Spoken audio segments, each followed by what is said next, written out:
Oh, God, I'm so funny. Hold on. I love it when we recognize how funny we are. Yeah, same.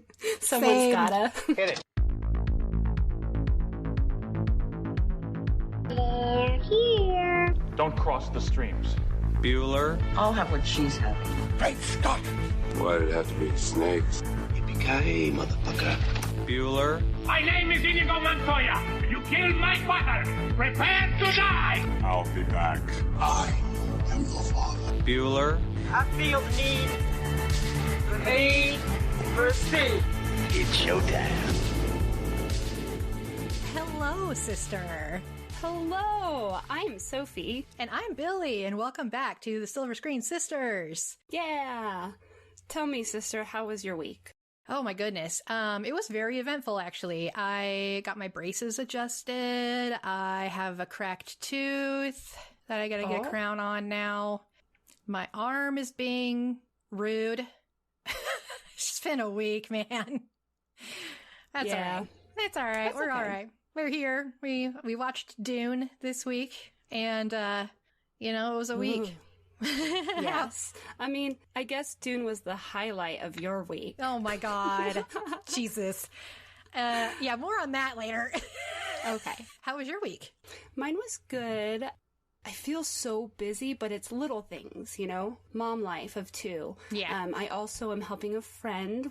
I'm helping watch her twins like an hour or two here and there while she fixes herself with the chiropractor. So I get to hang out with twins, and it's so cute. They're 4 months old. Oh, I can't wait to meet them. You will. They are so cute. And I miss that stage. I think it's so fun, but also I get to give them back. Yeah. And that's even better. Exactly. That's why I like being the crazy aunt. I'm like, oh yeah, okay, I'll play with them for a while, but if they start acting up or if they have a poopy diaper or whatever, I can just hand them right back to you. Exactly.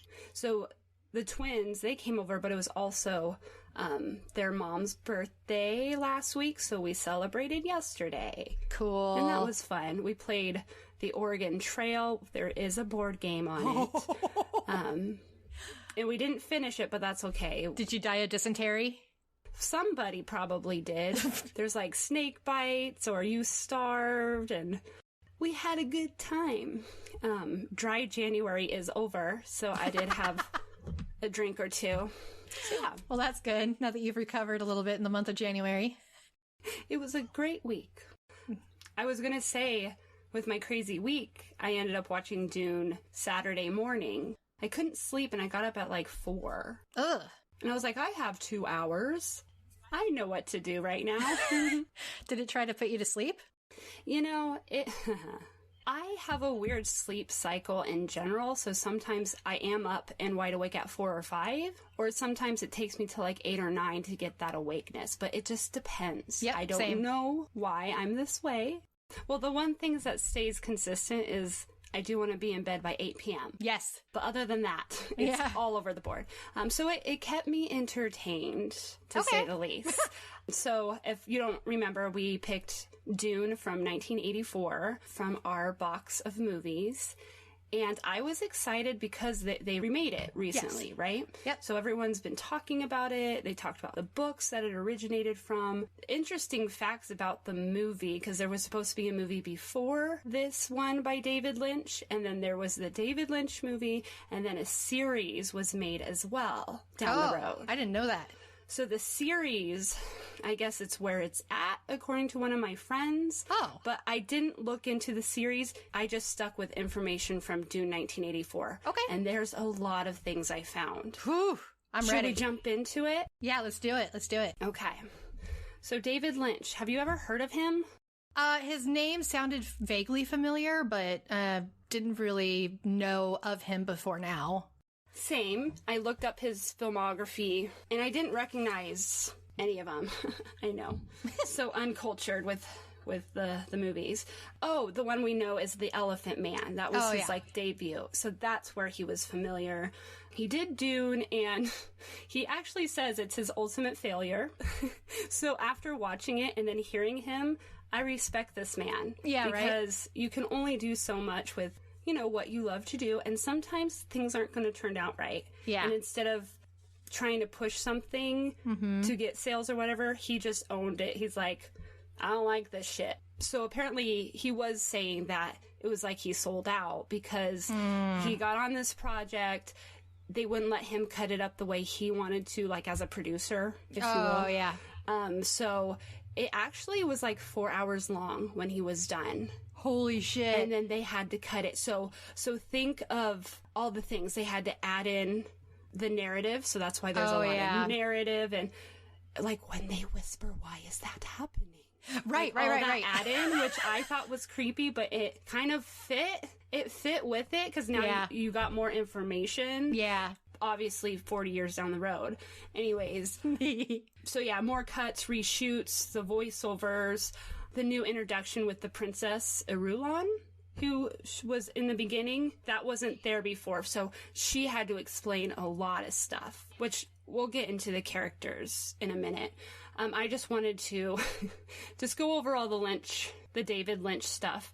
Okay. And I also found out when they released an extended version, and he was like, I don't want my name on it. So he used his other name, the Judas Booth.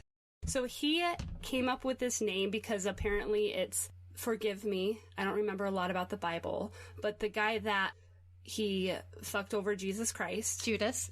Yes. And then Booth is Abraham Lincoln's killer. Oh my God, that's so he good. Put those together because he said that they did him dirty with this movie and wouldn't let him. They basically killed the movie on its own and they wouldn't let him have freedom. That being said, it was over $40 million and it was $6 million for opening weekend.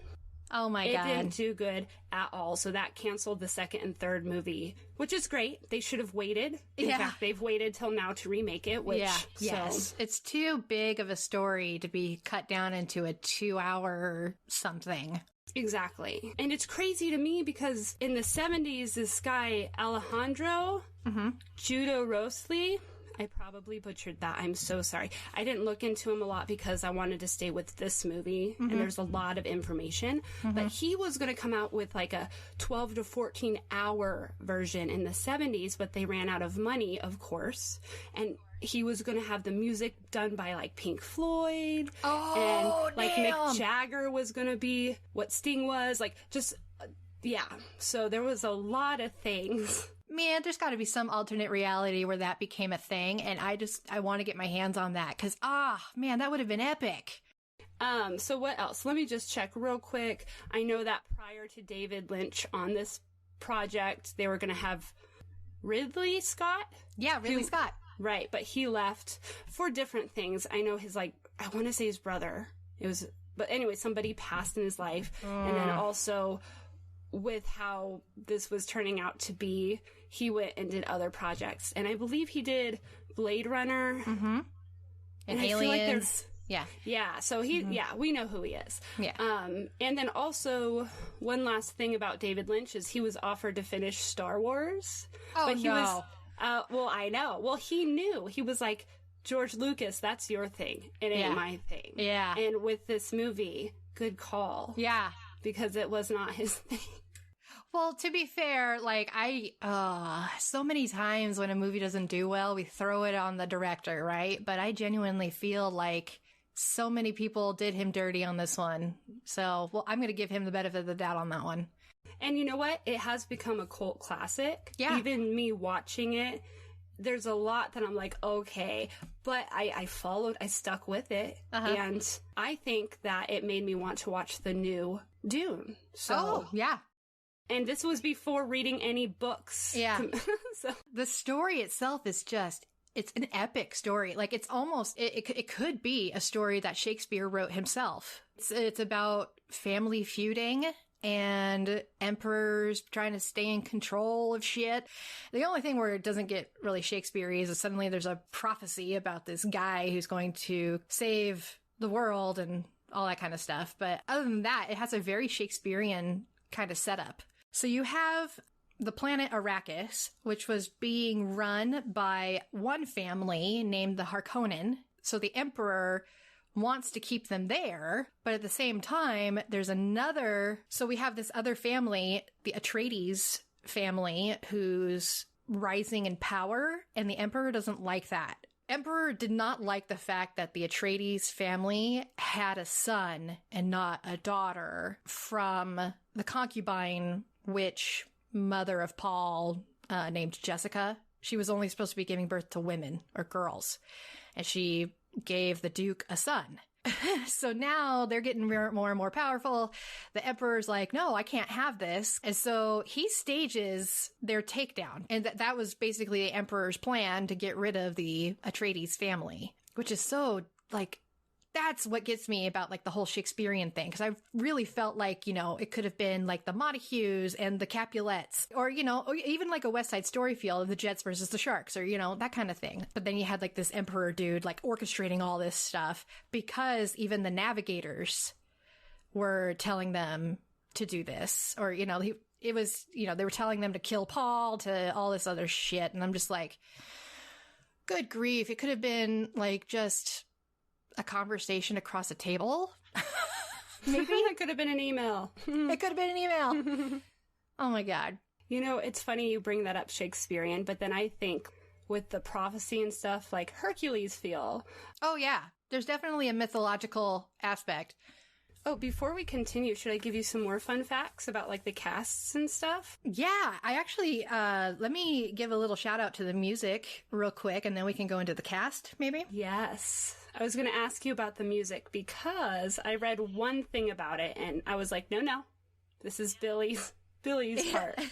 Well, I didn't read anything about it, but the music score, it was written and composed, or it was composed and performed by Toto.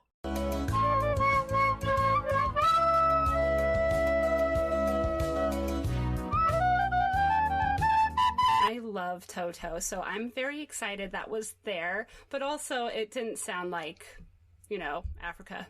I don't think Toto was very experienced with writing movie scores. There was one scene where I really was like, God, I hear the music now, when they were writing a worm. Yeah, with like the electric guitar and all that stuff going on. And I'm just like, why do you have electric guitar in a space epic like this? Is it better than synthesizers?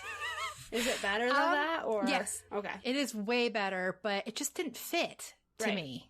And none of the music really stood out to me. It was kind of just, there was no emotional response to the music that facilitated an emotional response to the movie and the story itself. It didn't go well with the thoughts voiced over on the screen. Oh God. Like the thought, oh my God. Yeah, that was a whole nother thing. Yeah, and you were right. Like that whisper voice that they would do to narrate for us. To narrate of for all us. the cutting out. We wouldn't have known what was going on. Absolutely not. But yeah, that whisper voice or whatever, I hated it. Can we talk about what I hated, which was the spice? If you have too much of it, it turns you into a monster that looks like you have two buttholes. What? Did you not see that? Like when... Oh, the navigators? Yes. I'm sorry. Yeah. I got really confused for a minute, and Cody actually explained to me, because of something he watched on YouTube, that was a product of people taking too much spice. I had no idea that that's where that came from. Well, I hope he's right, because we're keeping this in here. I was like, now it makes more sense. I was like, there was this spiritual worm that was shooting stuff out of his mouth in his butthole. Yeah, pretty much. I'm sorry, spice. You know, this is definitely a drug slang kind of deal. I did find out that the writer of the book did use a lot of things from our world. He thought about, like, the economy. He took words, I want to say, from, like, Arabic language. Arabic? I can't say. No, yeah, he did. And it's pretty evident in the movie. That's why I also want to read the book as well, because I'm curious to see what Frank Herbert did with the book. He apparently was inspired by the Oregon Dunes. But yeah, I mean, if you think about it, it's a total story of whoever controls a cash crop of some kind, they have the power. So for America, whoever controlled tobacco or cotton, they're the ones with the power. Whoever controls oil has the power. And that's the same thing in this movie. Whoever controlled the spice has the power. But yeah, like, I think that's really interesting how he took basic economic type of shit like that and made an epic story out of it. Yeah. More things, more fun things. I want to go into the cast. Okay, yes. Oh, did you recognize Chani? I did. Fun fact for our listeners is Billy and I did watch Blade Runner because we wanted to kind of practice before we actually set out a podcast. And that was a movie we watched, and the main gal in it is also Chani in this. Yeah, Rachel, the, what do they call them in Blade Runner again? Fuck. Our Whatever. brains were not meant to handle this. Mary Sean Young is her name. Yes. Oh, fun fact. My first roommate in college, her name was Chani, and it was because her mom read Dune. Dude, a lot of people were about these books, man. Even the main guy in this, Kyle MacLachlan. Sorry, I will butcher all the names forever. But he read it like when he was 14, so he was gung-ho behind this. Oh, yeah. You can tell. He was very passionate about his performance in this. Yeah, so before him, they thought about Val Kilmer. Oh, my God. Or Rob Lowe. Oh, Rob Lowe would have been good, too. And I guess Christopher Reeves did it as well. Like, he auditioned for it. Obviously, didn't get it. Yeah. So, yeah, those were options for the main guy, which his name's Paul Atreides. Atreides. Damn it. So his... fuck. All right. Anyways. And then Princess Irulan, they were going to give it to Helen Carter. Oh, Helena Bonham Carter? Yes. Helena Bonham Carter? Oh my God, that would have been awesome. Right? There was also Jodie Foster, Michelle Pfeiffer, Meg Ryan, some other names I don't know, even Sarah Jessica Parker. Stop it. Which I'm like, I didn't realize these people were this, like, how has it been 40 years? They must have been too, but no, they're older than us, so it's weird how time works. I know, right? And then Lady Jessica, which is Paul's mom, they were thinking about giving that to Glenn Close. And stop it. I laughed because all I can think of is the movie Hook. And God, yeah.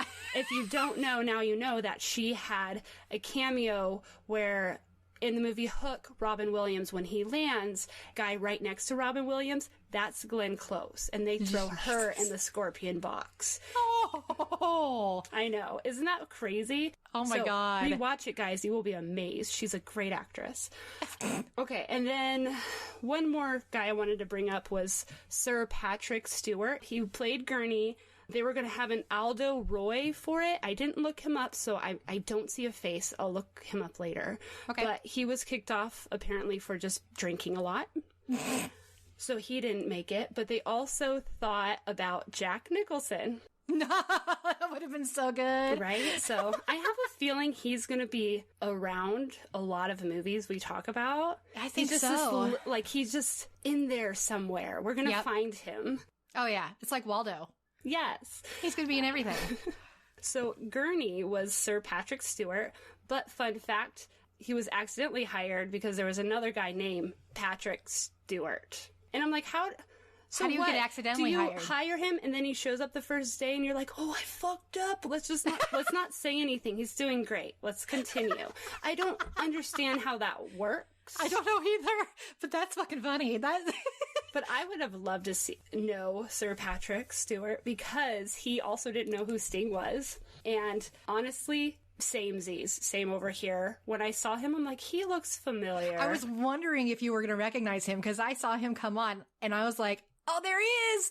Not enough to be like, that's Sting. Like, that's, no. Yeah, so I knew it was Sting, but yeah. Yeah. And so I guess Sir Patrick Stewart and Sting were talking, and Sting was like, I'm part of the police. And he was thinking like actual police officers. So I relate to Sir Patrick Stewart so much on such a level. Especially on this podcast, let me tell you. Shit. So anyways, those were fun things about the cast that I found. And I have a couple more rando stuff. Okay. I am for it. Perfect. They filmed in various locations in Mexico. Okay. There was 1,700 crew members on hand.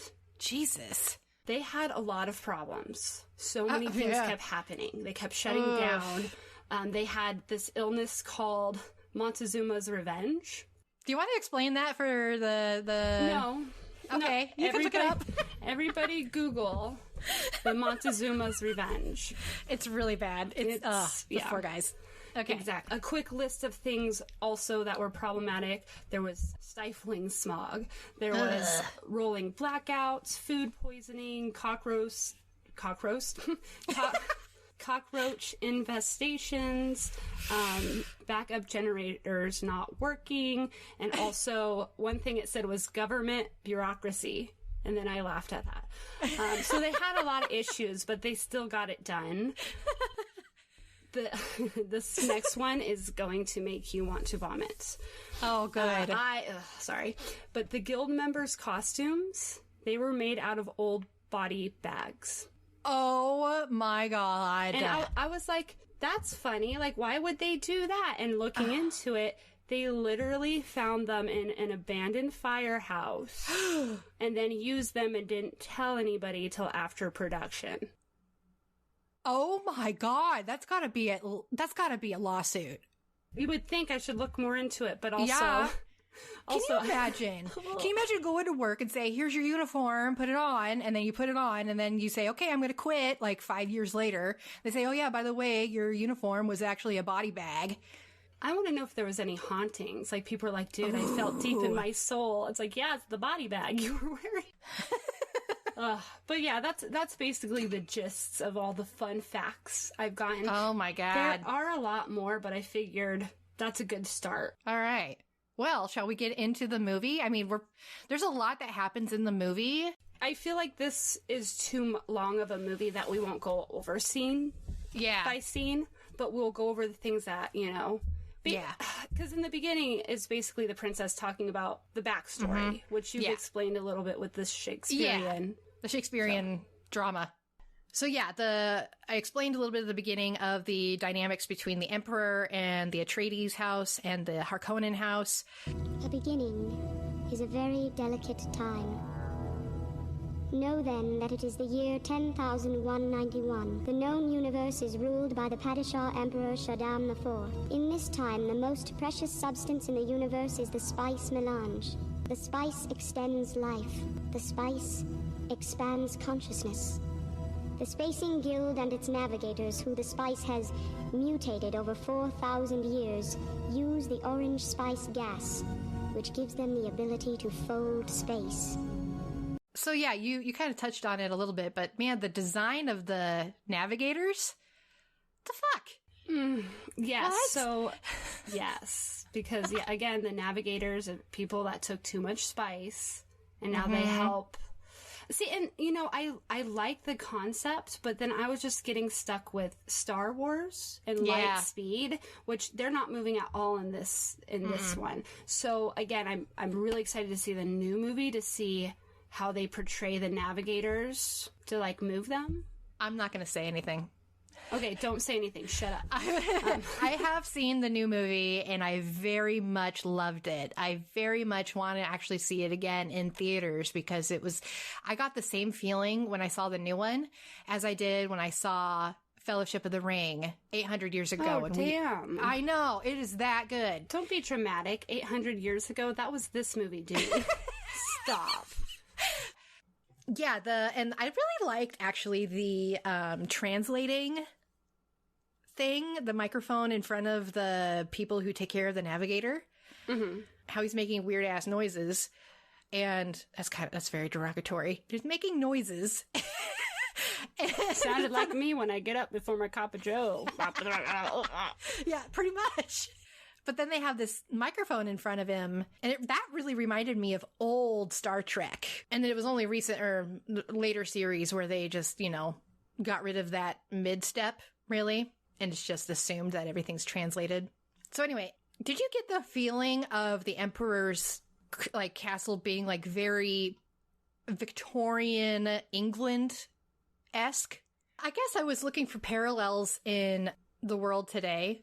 Because in the story, it very much, like you said, it has a lot of basis in Middle Eastern culture, and there's not one single Middle Eastern person in the movie. Well, and I think that's where it's he took from this earth, but also wanted to not put in the diversity, I think. Maybe that's it. Or maybe it was just really inconsiderate for the 80s. Who knows? Who's to say? Like, who's to say? Yeah, we the book. can't say, but we still watched it.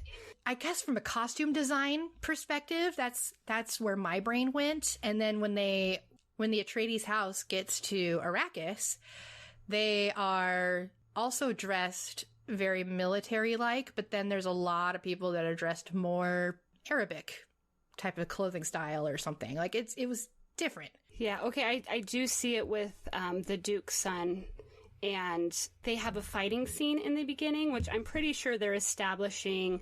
So it establishes that they know the Harkonnens are trying to set them up. Yeah, they're not trusting, of course. They know what's going on. Right. So we see this scene with Patrick Stewart starting to attack him, which we got to explain that a little bit. Oh my God. The time situation, it was only once in the movie, but there's a lot more to it. I'm sure of it. It's going to be better in the new movie. Uh-huh. Oh, okay, yeah. Thank you. Hands down. But yeah, basically the very beginning, they establish what's going on with Spice and the Emperor being a pansy. But yeah, after that, it's pretty clear that everybody's worried about Paul and how Paul is going to be able to defend himself. Because not only is the Emperor aware of Paul, but the Coven of Witches, which I'm totally blanking on their name right now, I didn't write it down, they are also not happy with Jessica for having a son to begin with, but also like making sure that he's ready to be powerful enough to take care of himself as well. Which is weird because the woman who comes to test Paul also works for the Emperor, so I don't understand. I don't understand that dynamic. Right, so the only thing I can think of was because Jessica was a part of that and then she broke free, right? Mm-hmm. And so they don't have the connection anymore. Yeah, maybe. But, God, yeah, There's a lot of nuance. There's a lot of nuance in this. The new movie, I will say the new movie explains it a hell of a lot better. They take their time with it, all this kind of shit. And that's the only reason why I even picked up some things while rewatching this movie. Rewatching this movie this time made a hell of a lot more sense after watching the new one. Well, lucky you, because I was like, what's happening at 4:30 this morning? I did I can't remember her name, but the elder witch working for the Emperor. I feel like they represent good, but the person with the Emperor was not good anymore. It's hard because, I feel like I got more out of the newer movie. It's going to be a challenge for me to actually talk about this without making any spoilers of the newer movie. But, Try real hard. You can do it. I think part of it is also just this movie as a whole, to me, literally no character development for any character. Yes, except for the only one I would say would be Paul, because everyone's talking about him. But even then, you don't get much except for the prophecy of what he'll become. Yeah. So I feel like there's more character development. There's more interesting bits and pieces for every single character in the newer movie. So anyway. It'll help me when I get back into it. Yes. And it makes me really think about the book itself. Like, what else are these characters going through that I just don't know about? Because you can't portray that in a movie this long. Exactly. And I'm going to go ahead because we kind of went over things, but we go onto the planet to see the Emperor's bad guys, right? Mm-hmm. And I wanted to know more about them because it was gross. The bad guy had half a face of zits. It's get to a dermatologist. Is this how we portray bad guys? Or did he have more behind the scene of why he's this way? I will say that the guy, Bill Skarsgård, who played the Baron in the new movie was A+, and so was this guy. The whole race, I don't think anybody could be as repulsive as that. And, it's just so gross.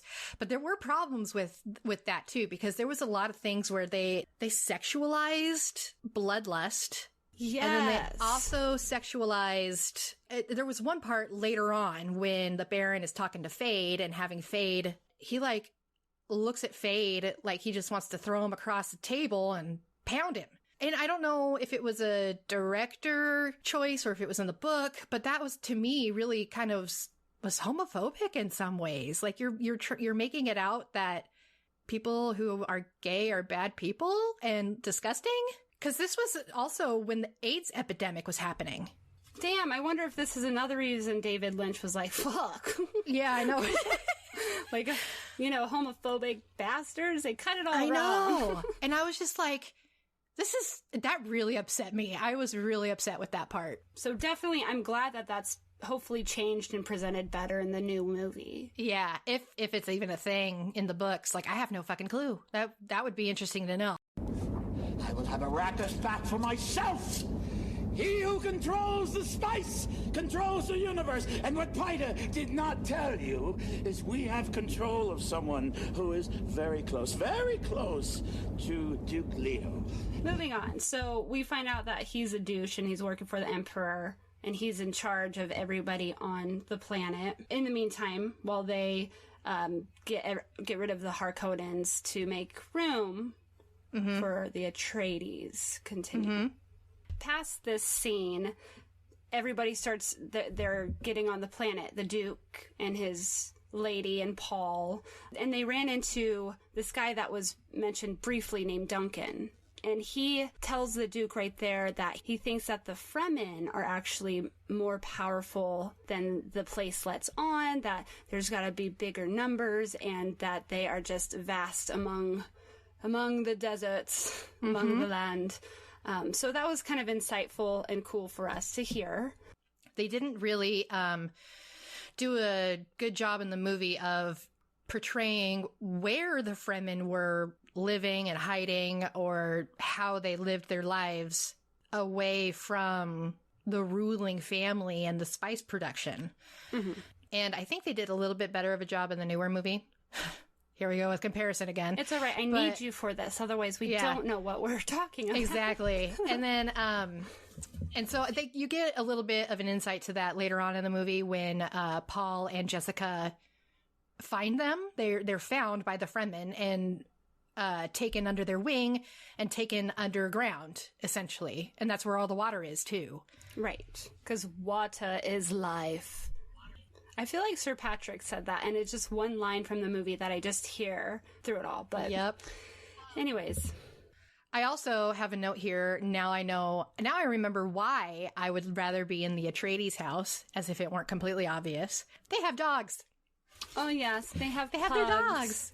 They have a pug. That saved it, because nothing like watching a movie and saying, what's going on? And then you got this cute little pug with this tongue hanging out. Like, it's going to be okay. Yeah. And were the bulldogs part of their family as well? Not the emperors, right? There's a fuck ton of bulldogs. I feel like I vaguely saw bulldogs, too. Yeah, I just can't remember. Anyway. They knew dogs make everything better. The Mentat guys. Where their brains are like computers and they drink this thing that stains their mouth red and that makes their brains move even faster. So do you remember missed that part? No, you're fine. Remember when in the very beginning you were talking about those guys coming into Paul's house and then Patrick Stewart starts fighting with fighting with Paul? Well, the other guy, there was two other guys, and one of them was the doctor with the little star on or the diamond on his forehead, and then the other guy with the crazy ass eyebrows and looked like he was eating lipstick around his mouth. Those are the Mentat. And okay. The Mentat are revered for being basically computer brains. And that's why he's basically the strategist for the Duke. That makes more sense then, because when we were talking about the Baron attacking that guy, he pulled something out of his chest. Is it oil or is it supposed to be blood? It was blood because they put, the Harkonnen put a plug in their heart. So all they have to do is just yank it out and the guy just dies of blood loss. Yeah, definitely need to read the book because we've got a lot of missing holes. So I can't answer that. I ignored it and went on with my life. But the Mentat that was working with the Baron, did you recognize him? The guy who died after the Duke bit the tooth and blew out that. Yes, I did. You recognized him? I did, but you know what? I didn't look into it. I knew you were going to help me out. Help me. Yeah. Who is it? Wormtongue from Lord of the Rings. There it is. Okay. The look on your face. Like, what? There it is. The look on her face when the penny drops. Found it. So it's Wormtongue, and he also bonus fact, he has been the voice of Chucky this whole fucking time. What? Since the 80s, since Chucky was a thing. Yeah. Every time you hear Chucky, that's him. I know, slow clap. Very good film, sir.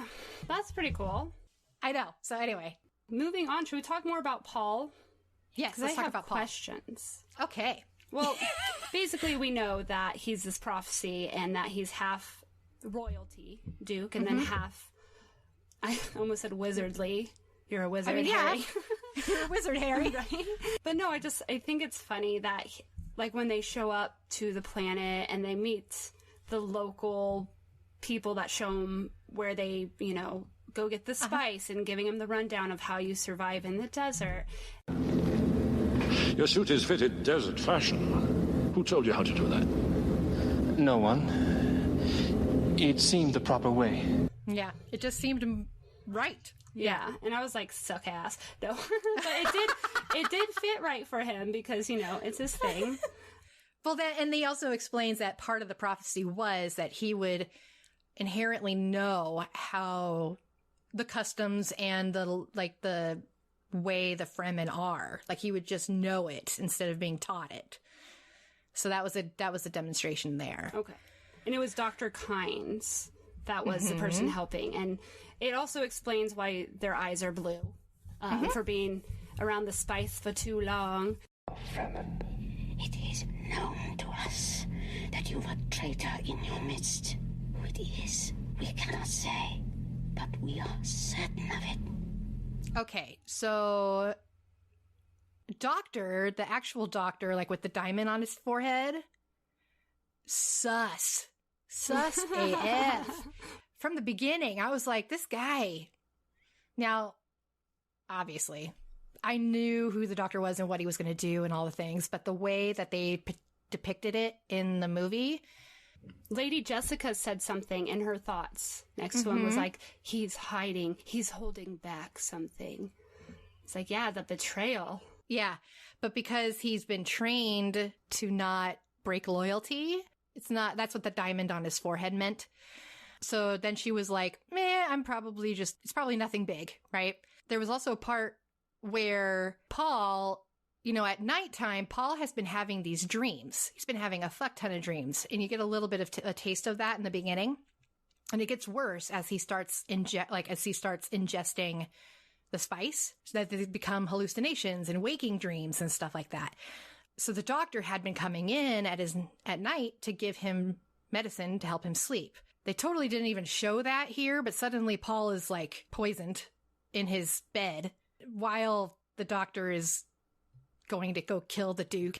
There's a lot in this movie, and they didn't really portray a whole lot of it right. But right before he leaves Paul's bedroom, Paul's like, I've been poisoned or something. And that, like... Got it.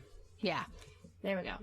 Anyways, so we all know what's happening now. Let's just, rip it off like a Band-Aid. Okay? The Duke, no more. But... Yeah.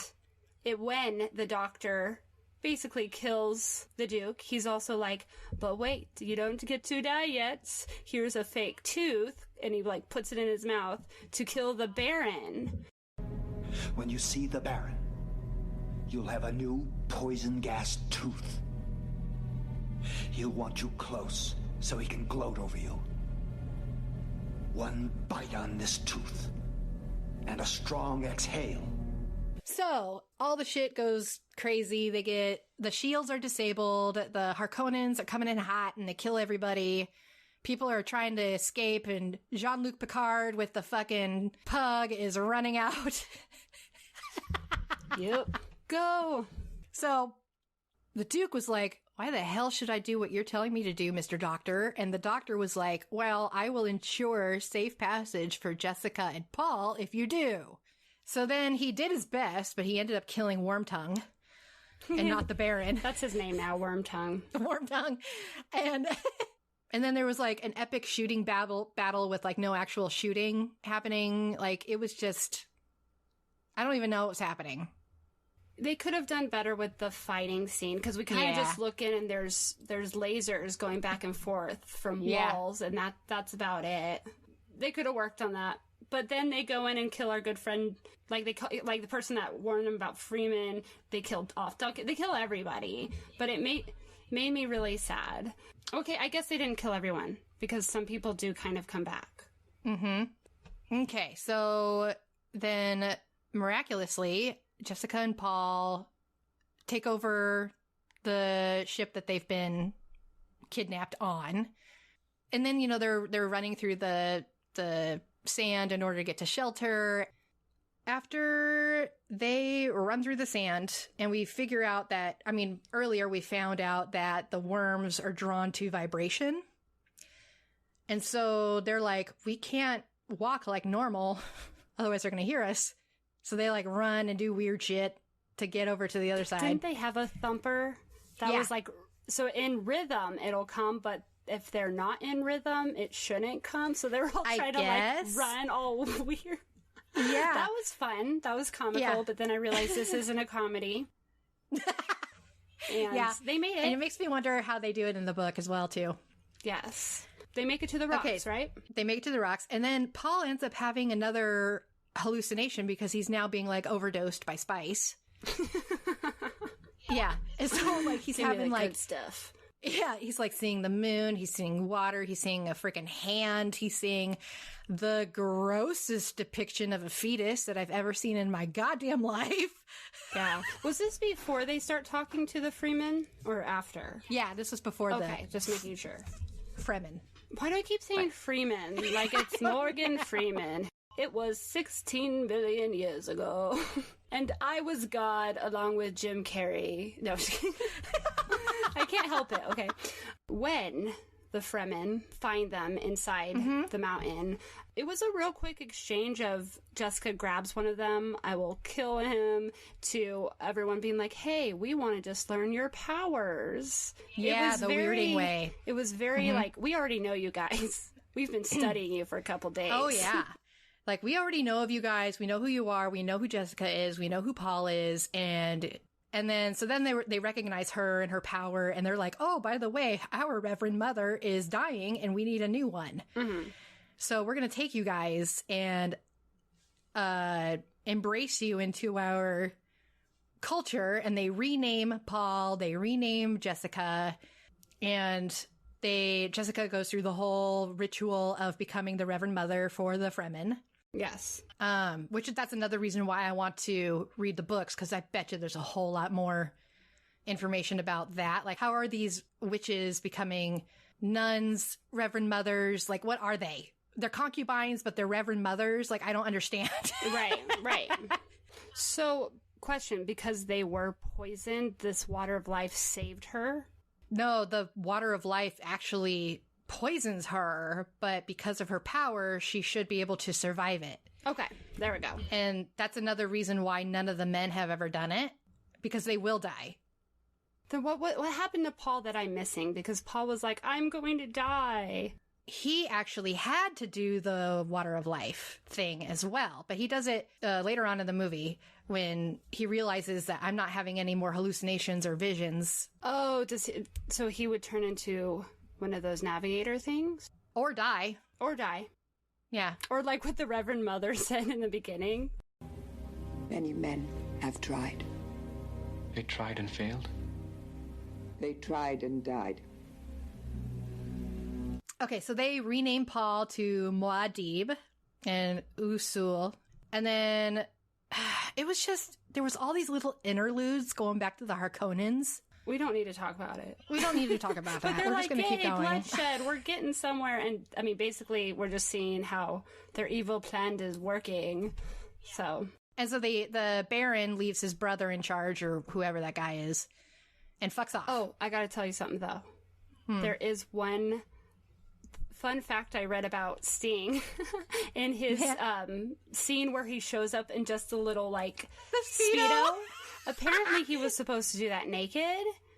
And Sting was like, yeah, I'm all for it, dude. I'm cool. And everyone was like, mistake, let's not do this. So whatever they made was, like, literally minutes before they started recording it. So that was made in the spot. That is so funny. That is so funny. It was good. That might be the best costume of the whole fucking movie. It's like when I do a project, I wait last minute and procrastinate, and then it turns out gold. Okay, so and then we have the introduction of Paul's little sister, Alia. And they explained that the whole process of Jessica becoming the new Reverend Mother made Alia develop a lot faster and grow a lot faster after she was born. And she also has all of the knowledge and the power of a Reverend Mother because she basically went through that whole process with Jessica. Yes. So yeah, then let's go ahead and talk about the Paul conquering the worm and worm riding. That was kind of cool. It was, but like the electricity from the mouth, I felt like it could do way more damage. So I'm excited to see the new Dunes to see what it does. Don't tell me. I'm not going to say shit. Good. I'm not going to say anything. Good.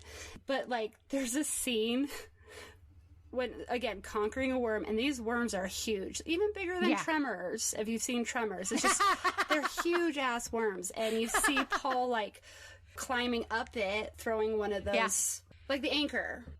Yeah. Yeah. Anyways. We'll go with that. Sure.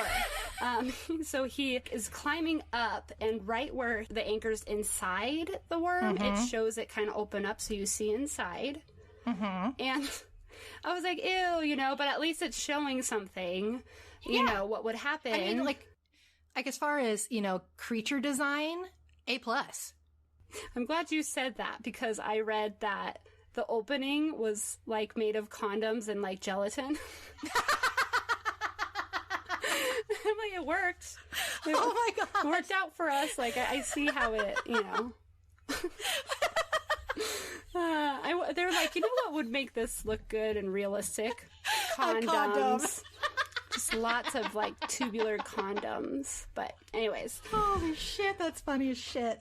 My only issue with that whole scene, though, is that, you know, Paul brings all of the Fremen warriors out with him, and then he sets up a thumper literally 20 feet away from them and sets, like, in order to attract a worm. What's to stop that worm from eating everybody? Actually, now that we're talking about it, it makes sense if they were able to teach him the power. That maybe having that power, you can kind of help with the worms. And to me, it sounded like the spice connects everything. Yes. So the spice is connecting the worms to the people with this extra power now from Paul. Yeah, it's probably in the book. Again, we're going to read the books. Anyway, so then fast forward 2 years, we have some narration, and then it's just like, okay, Paul is basically taking over this planet. He's kicking ass. One spice production place at a time. And then, you know, during one of those sieges, they start saying like, oh no, there's some refugees around here. And then we find Gurney, Sir Patrick. Yeah, Sir Patrick is back, and he was like, with his sad. mullet. Oh. He's my favorite character, I've decided. And you know what? For an accidental hire, they couldn't have done better. Yeah, right? I mean, for real. This opened up his Star Trek days now. When did Star Trek start? What year was that? 90s? It's all like 1987. No, I'm just kidding. Right. Star Trek Next Generation. 87! You're right. What? It's the power. I'm connected to it now, too. So he was he's just preparing for that role. I mean, for real. Space. The final frontier. So now, after 2 years of this craziness, the navigators actually say, like, hey, Mr. Emperor, you have a problem. Mm-hmm. Right. And this is also the time where Paul takes the water of life, too. Mm-hmm. But again, did you explain that to me earlier, or is it just from all the battle? A little bit. Okay, whatever. We don't have to explain again. Fuck it. Keep going. So that's when, after his whole brouhaha with that, apparently it took a little bit of time, he comes to the conclusion that the worm is the spice and the spice is the worm. So now, like, it's also taking a physical representation on, you know, controlling the spice. If you are controlling the spice, you control the galaxy or the universe, essentially, because it controls space travel. But now he's like, I'm going to take it a step further, and I actually am going to control the worms he'd work in harmony with the worms because the worms are the spice. Right. You explained that very beautifully, by the way, because when he was like the worms and the spice, I just thought of Zoolander, where it was like the files are in the computer, but they didn't understand how it worked. It took this guy 2 years to figure out how to get the files out of the computer, if you will. Pretty much. Okay. Must be an on button somewhere. Press the apple thing.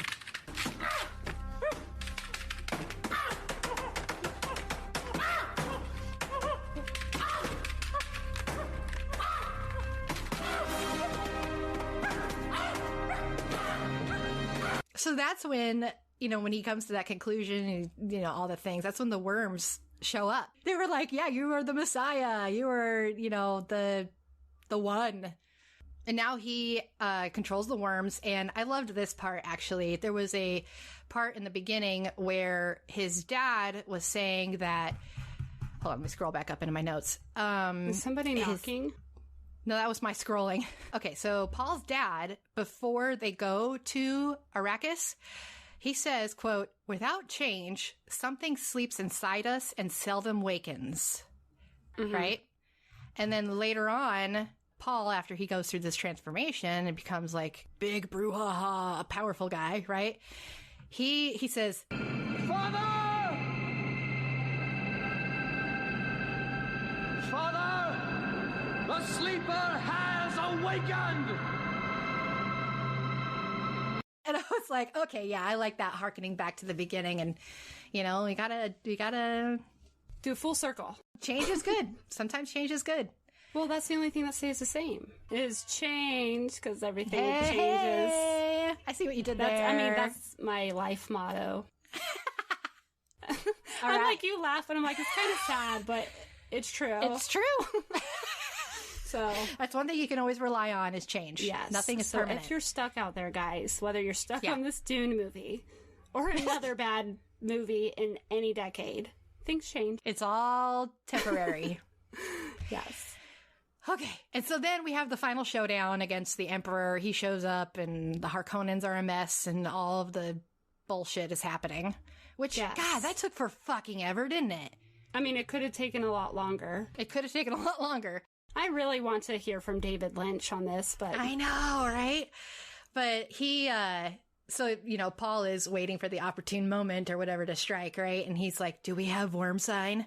And then the guys around him, the Fremen, was just laughing. He's like, we have worm sign, the likes of which God has never seen. Okay, can we talk about Paul's sister? Yes. What part? Just when she shows up to say hello to everyone? Yeah, creepy. To the Emperor and the Reverend Mother. Yeah. And she's like, I don't know, she looked really creepy to me. And she also reminded me of those twin girls in The Shining. Come play with us, Danny. But yeah, and then stuff happens and the Baron dies and the Emperor dies. Did he die? Fuck, I don't even remember at this point. I don't remember. Well, I know that the good guys win. Clearly this movie was very memorable and Sophie and I were checked out at this point. We're like, what's going on? I think I was on my 5th cup of coffee. We did forget Paul and, now I'm saying Sting. What was his name? Fade. We hadn't got there yet. Oh, okay. Yeah. Sorry, we didn't get there. Sorry. That's what it was. The Emperor, he didn't die yet. Yes. Because he's the one orchestrating this duel between Fade and Paul. And Paul wins. Spoiler alert. And... suddenly, it starts raining, and all I can think of at that point was, okay, with all of the religious subcontext going on, all I could think of was, okay, where's Noah's Ark?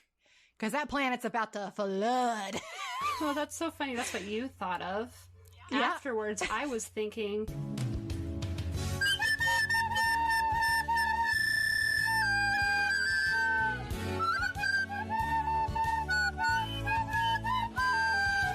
Obviously, they didn't make that yet, but I wonder if that was the inspiration. Could that have been the inspiration for them too? Dune's inspiring I don't everybody. Know. It's an epic, man. Yeah. I'm really glad they're redoing it now because, Yes. Chef's kiss. Here we come to our ratings. Oh, God. Who should go first, Billy? I'll go first. I'm going to give it a solid 2. All right. There we go. Okay. And I'm only nothing worked for me on this one because the story was epic and amazing. That's what's giving it 1 point. And the worms themselves, the all that with the condoms. Sorry. Spoilers. All of that design of the worms and just the cinematography, like the actual footage and the lighting and just that was beautiful, right? Mm-hmm. But like literally everything else was a letdown except for Patrick Stewart. But everything else was a letdown because there was no character development on any level for any character. There was the music, as much as I love Toto, it just wasn't right for that kind of a movie. The Harkonnens grossed me out so much. I could not. And then like the homophobic bullshit in there made me even put it down even further. You know, I might adjust this to a fucking 1. You can do that. That's okay. I'm going to stick with a 2. And I understand why there's a cult following on it because the story itself is epic, but the movie did not do it justice. Mm-hmm. So, what did you think? What are you going to put it at? Well, you're right about Sir Patrick, but overall for this movie, I would give it a 2. Okay. I was harder on the last one, The Neverending Story, because it opened up traumatic experiences from my past. But this one, like, there was nothing to reference to. There was nothing to connect with. Yes, and it was just all over the place. I get it. I understand it. I feel like David Lynch and I would have a great conversation about what went wrong. Mm-hmm. Even though he won't talk about it. And he also refuses to see the new one. He just will not relive that part of his life. And, I mean, I relate, though. I relate because, I mean, I wouldn't want, if I did a project and I hated it and then somebody else came along and did it wonderfully, I would feel even shittier about my attempt. It's like karaoke. If you record me, I never want to see it. Don't show me. It's fine. Like, don't show me. I know I can sing, but I am very awkward. And sometimes I don't hit all the notes, so. I am not Axl Rose. Yes. All right. So we usually ask ourselves also, like, what would we change if they were to remake it? And now I'm like, well, they are remaking it. So my one request is don't use a fucking cat. It might be in the book. I don't fucking know, but that's the request. Figure that out. And the homophobic bullshit, that needs to go away. That's better. Yeah. But also I was thinking the weird... better. It is better. But also I was thinking those weird alien navigators that poop out of both ends. They could... Yeah. Obviously, you've probably seen it in the new movie, how they project. I'm not spoiling shit. We'll talk about that another time among ourselves because we won't review that until later. You guys need to stay tuned. We'll see. Yeah. We might be persuaded to compare and contrast the two. I mean, we could do that even when the second one comes out. I mean, who knows? If you guys are interested in something like that, let us know. Drop a line. We'd be curious to see if you guys want to hear something like that. All right. All right, Till, are you ready for this, sister? Oh, God. I need to make sure they're really... Be a good one. Wait, let me fluff them up because there's so many. Oh, shit. Hold on. No. Oh, no. Come back.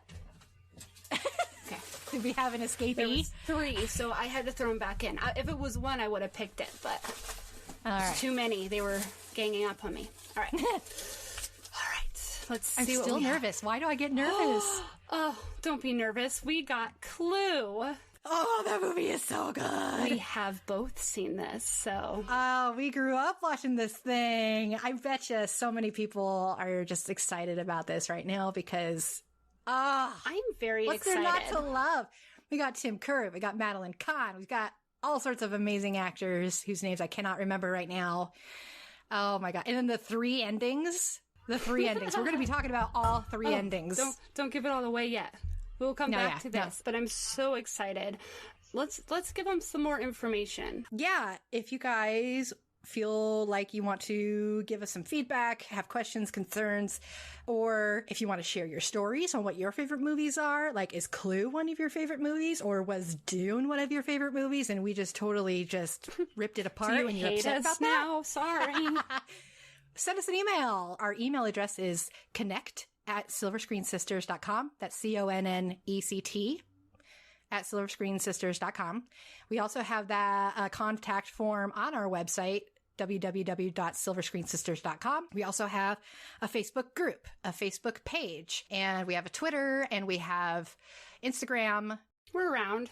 We're still kind of ironing out the social media stuff. So if you want to find us, just Google Silver Screen Sisters and you'll see us popping up on social medias. Yeah. Is there something else that I'm forgetting? Nope. I mean, you can also just go to our website at silverscreensisters.com, and you can fill out a form there. And yeah, we have a contact form there. Yeah. So, and you can look at all the other fun things on there. We've got blogs. We've got all of our episodes listed. We're on every platform, it seems now. Close. Yeah, just about. So, so you'll find us. Yeah. If you're having a hard time, I can't help you. Also, tell a friend that you think might enjoy the 80s movies, might enjoy our podcast. A friend that has a long commute. I really enjoy this in the car or as a stay-at-home mom. As I clean, I will put in my headphones and listen to a good podcast. But anyways, I guess with that, let's bounce. We should say bye to you guys, I guess. Yeah. Sorry, bye guys. Yes. Bye guys. We are happy you are here. Yes, thank you for listening. Yes. And we will see you next time when we will review the movie Clue. Yes. I am so fucking excited for this one. Rewatch it. Get yourself updated. I'm excited. Yes. So we will see you next week. I love you, sister. I'll see you later. I love you too. Bye. Bye. Thank you for listening. If you enjoyed this episode and you'd like to help support the podcast, please share it with others and leave a rating and review. To catch all the latest from us, check out our website at silverscreensisters.com. Silver Screen Sisters 80s edition is hosted by Billy and Sophie. Editing is done by Sophie, and cover art was done by Billy, with special illustration work done by Bacencia. Intro and outro music composed by Future Mono, and hold music composed by the Mini Vandals. This is a Silver Screen Sisters production and is powered by Coffee and Yoga Pants.